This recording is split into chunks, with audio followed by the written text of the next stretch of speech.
Monsieur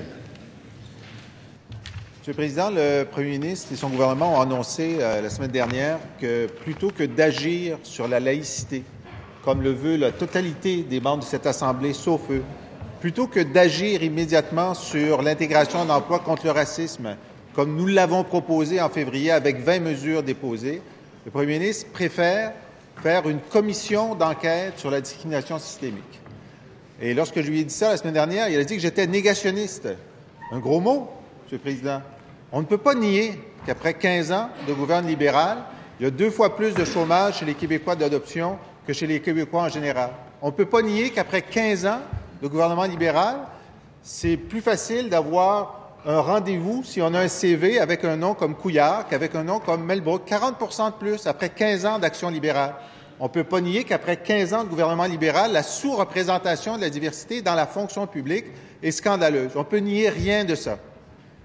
Mais aujourd'hui, dans les gradins, des représentants de la communauté maghrébine, de la Ligue des Noirs et d'associations latino-québécoises demandent au premier ministre d'agir et de ne pas organiser un procès qui sera culpabilisant et qui nous mènera à la campagne électorale, mais d'agir immédiatement et sur la laïcité et sur l'intégration. Pourquoi ne veut-il pas agir?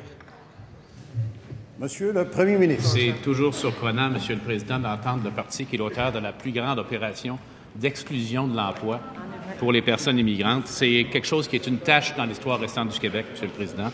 C'est toujours donc surprenant de les entendre, mais tant mieux s'ils constatent effectivement ce qu'il vient de dire, s'ils constatent que lorsqu'on marque son nom sur un CV, les chances d'avoir une entrevue sont moins bonnes. Lorsqu'on se présente pour une location d'appartement, par exemple, avec un aspect qui n'est pas celui de la communauté majoritaire, bien, c'est plus difficile. Je pense qu'il le constate. Sinon, pourquoi lui-même aurait-il demandé, par exemple, qu'il y ait des CV anonymes? Mais là où je ne le suis plus du tout, c'est là il semble refuser même l'idée qu'on discute sereinement dans notre société de cette question. Alors, je vais lui citer, bien sûr, une personnalité politique dont l'influence va croissante, je crois, même si ça ne le satisfait peut-être pas, M. Gabriel Nadeau-Dubois, qui dit, et je le cite, il y a là convergence à étudier, « Le futur candidat d'Angouin estime qu'une société mature doit être, ouvrez les guillemets, capable de se poser des questions difficiles, notamment celles de la discrimination et celles du racisme. » Je crois qu'il y a dans cette Assemblée des personnes qui pourraient lui enseigner des choses très concrètes sur la discrimination et le racisme. Non pas que notre société le soit, mais ce n'est pas vrai que ça n'existe pas chez nous. Et c'est faire preuve de maturité de vouloir regarder cette question. Maintenant, sur la question de l'accès à l'emploi, on déploie énormément d'initiatives, des financements également. Les résultats commencent à apparaître. Il a parlé du taux de chômage. C'est encore élevé, mais pour la première fois, le taux de chômage des nouveaux arrivants est en baisse au Québec. Et pas de façon légère, de façon assez significative. Il faut que ça continue. Il faut qu'on abatte les barrières. Et les premières barrières, souvent, sont dans la tête des gens. Alors, je l'engage plutôt, comme son parti l'aurait toujours fait jusqu'à maintenant, à s'engager dans cette... Première complémentaire, Monsieur le chef de l'opposition. Monsieur le député de Mercier, question de règlement. Le premier ministre dépose la question, la citation qu'il a donnée dans sa réponse pour qu'on... Merci. Monsieur le ministre, Monsieur le chef de l'opposition. Non, c'est pas... Lisez votre règlement, ça va aller mieux. Monsieur le... Faites la demande, oui. Monsieur le chef de l'opposition, c'est à vous la parole. Alors, vous avez remarqué, Monsieur le Président, que le Premier ministre ne répond à rien. Il trouve toutes sortes de raisons de parler d'autre chose. Le bilan libéral en termes de non-intégration à l'emploi, de chômage, de discrimination dans le logement, c'est 15 ans d'abandon de la diversité québécoise par le gouvernement libéral. Ils ont été là pendant 15 ans et on a les résultats aujourd'hui. Alors, plutôt que de demander une autre commission après la commission de 2006, 150 mémoires, pourquoi pas agir? Premier ministre. Je ne suis pas mon collègue, malheureusement. Je ne comprends pas où il veut en venir. Il y a une époque où le Parti québécois a été le premier à suggérer une démarche de réflexion de la société québécoise sur ces questions. Et maintenant, on les entend ne pas vouloir en discuter. Je répète que les initiatives existent, elles sont connues, elles fonctionnent, on fera encore mieux. On va mettre des ressources. Dans le dernier budget, il y a des ressources considérables pour la francisation des immigrants et leur intégration à l'emploi.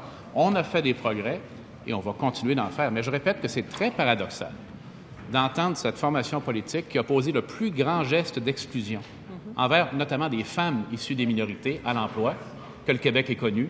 C'est curieux de l'entendre parler de ça. Terminant. Deuxième complémentaire, Monsieur le chef de l'opposition. L'exclusion de Fatima Ouda-Pépin, c'est plutôt le premier ministre qui l'a fait. Il a parlé des CV anonymes. S'il vous plaît. Le gouvernement refuse notre proposition. Bannir les rivières. S'il vous plaît. OK. S'il vous plaît. Monsieur le chef de l'opposition, c'est à vous la parole. Le premier ministre se contredit tout à fait. Il dit « Nos politiques fonctionnent ».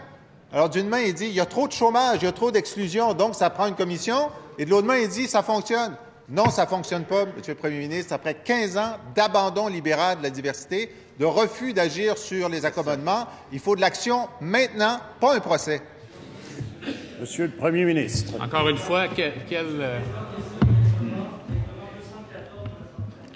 Monsieur le député de Mercier. Monsieur le Président, le règlement 214 stipule que lorsqu'un ministre cite même en partie un document, tout député peut lui demander de le déposer immédiatement. J'aimerais que le Premier ministre dépose la citation qu'il a utilisée dans sa précédente réponse pour savoir à qui s'adresse cette citation exactement venant de ce parti-là. Je sais que cette citation s'adresse au gouvernement libéral. Monsieur le Premier ministre, voulez-vous déposer votre citation? Journal, Monsieur le Président. Franchement, là, il va trouver toutes les réponses à sa question. Alors, on dépose la citation. Monsieur le Premier ministre, à vous la parole. Monsieur le Président, je vais encore une fois répéter que s'il se donne la peine d'écouter les gens, il va se rendre compte, premièrement, du traumatisme, il parle de la communauté maghrébine, du traumatisme qu'a causé cet épouvantable épisode de la Charte des valeurs. Le traumatisme ça a causé au sein de cette communauté, encore aujourd'hui, où des gens craignent de sortir dans la rue parce qu'elles sont vêtues d'une façon ou d'une autre. Et les gens le disent, et les gens le disent. Il pourrait également se souvenir que lors de sa campagne à la direction du parti, c'est lui qui a fait des amalgames entre député du Lac-Saint-Jean et une figure apparemment issue de la radicalisation. C'est lui qui a parlé des armes à feu cachées sous le vêtement des femmes. Alors franchement, il n'y a pas grande leçon à faire à personne. Troisième complémentaire, Monsieur le chef de l'opposition. Lorsqu'on est Premier ministre et qu'on s'inquiète des tensions dans sa société, la bonne réponse, ce n'est pas de créer une 7e commission en 7 ans pour aviver les tensions, c'est d'aller à la source des tensions. Et les réponses, on les a. Et le Premier ministre a la possibilité d'avoir l'unanimité sur les accommodements et l'unanimité sur des mesures d'intégration qu'en ce moment, il refuse sur les CV anonymes. Par exemple, sa ministre nous a dit que ça ne l'intéressait pas.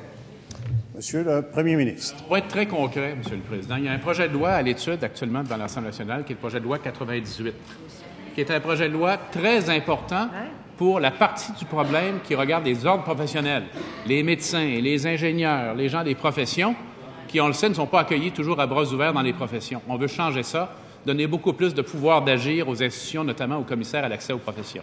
Moi, je constate que ce projet de loi ne fonctionne pas à l'Assemblée. Il n'y a pas de progrès. Alors, s'il était vraiment en alignement complet avec ce qu'il dit, il devrait s'assurer que ce projet de loi soit rapidement adopté et par la suite, il y aura d'autres actions, Monsieur le Président, législatives, mais surtout des actions sur le terrain.